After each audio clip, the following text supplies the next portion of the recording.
my feet, and I convinced myself that if I just throw myself in front of a group of people, I can just sort of talk my way through it. But really, I just have a really bad procrastinating problem, so I wrote this about an hour and a half ago. So, everybody, thank you for coming to Woodstock. Sorry, wrong speech.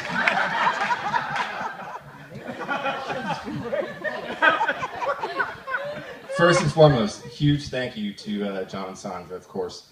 I know Dave and Brett are definitely really thankful for you guys doing this, and I'm very thankful for you, creating Brett. Without Brett, Dave wouldn't have a soulmate. I cannot imagine what he'd be like without that.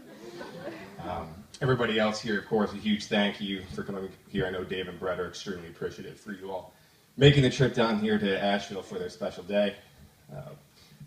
Thanks to Frank and Donna, my parents. Really, really happy that they brought Dave home from the lab 32 years ago. All right, for those of you that don't know, I'm Mike. I'm Dave's brother. I don't know if any of you knew this, but Dave actually had a difficult time picking his best man. He really didn't know what to do. So he called his first friend and most charming friend of all. The guy said no. Second guy he called, smartest, most trusted friend. That guy also said no. Third, he asked his best looking friend. That guy said no. And he called me. And I said, all right, Dave. If you're going to ask me 4 times, I have to say yes. Awesome, man! And that concludes my piece. I love that one.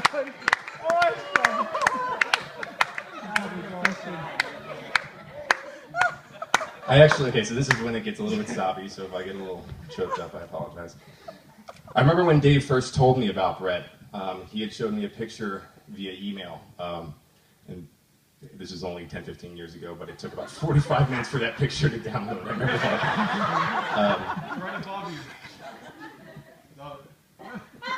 That would be the one. So for all of you who have any idea who Amy Smart is, this is who she is. That's actually a true story. I thought he was dating Amy Smart, who's this actress that Brett might as well be the spitting image of. It's pretty crazy. And they were sitting together on this desk chair, as you can see here in the picture above, and I thought it looked really natural for 2 people that had only been dating for such a short amount of time, and it looked right, which was a very, very cool thing to see. There's a clear comfort level there, and they definitely gave off an aura of old souls that had sort of finally found each other again. I felt a combination of overwhelming joy and sorrow, oddly enough. Joy because my little brother, someone who I'd felt responsible for my entire life, had found his missing piece and was now whole. Sorrow for any of those you have children, you'll know exactly what I'm talking about. I knew that I'd have to start letting go to some extent, which is pretty tough. As all older siblings do, I've always felt incredibly responsible for them. And I don't know that I'll ever be able to thank them enough for letting me be so alpha and overbearing and putting up with it. I am so sorry. I feel like half of my education to be a good father came from getting a trial run, watching Dave grow up and becoming his own person, find his own path and make his own life. He's always been the wiser one and taught me what it takes to live a happy life. This wisdom led me actually to make one of the best decisions I've ever made in my life about a year ago, where I made a choice based on being happy rather than what society thought was right. And it was a very difficult thing for me to do.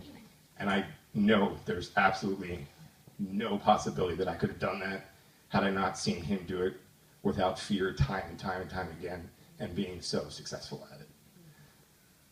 Anybody wants to know the Cliff Notes, I'll tell you after the speech. Everyone here knows that Dave's a perfectionist's perfectionist. I remember him taking days to properly arrange his lava lamp collection. I remember his devotion to his bouncy ball collection, making sure there were no duplicates. Like, he would get really upset if there was one ball that matched another ball, because he just couldn't fathom how that could happen. The music you're listening to today, he's put months and months of time to that. I know a few of us were actually a little nervous there wasn't going to be a DJ, because we just didn't know how this was going to work out. And I have been to a lot of weddings, I've spoken at a few of them, and this has been better than any DJ so far. And from what I understand, This is like nothing compared to what's about to come. He learned how to beat match, how to make flow. I mean, like, it's just, I'm impressed. Oh, here's the important point I was going for there. So anyway, Dave, when he really is into something, he puts his whole self into it, and he's very, very passionate about things. And when he is very passionate about something, he's usually very much in love with it. And Brett is really at the apex of that love and passion. She's so important to him, and he can put nothing less than perfection into giving his whole self to her, which I think is really awesome. Brett. Uh-oh. I promise I'd keep this nice. Actually, Mindy made me promise. And she's got car keys, so I got it. There really isn't a better person anywhere on this planet that I feel better suited to love, care for, and look out for Dave than you. Hands down, seriously. I'm really, really thankful for that. It's really not easy growing up and watching a little brother do his own thing as he gets older, but you truly have been the guiding force and the awesome person he's become. Mindy and I really do feel that our four is whole now.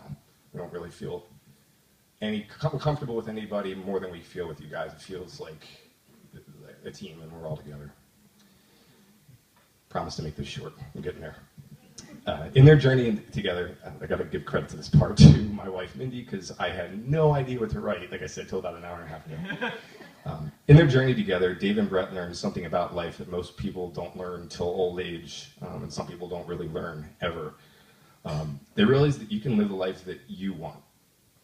You can live the life that you truly want without compromise. This simple realization is easy to understand for many people, but takes tremendous courage to actually practice. These are a few things that they've taught both of us. First, you can travel the world embracing what this vast planet truly has to offer. As you guys know, I've been everywhere.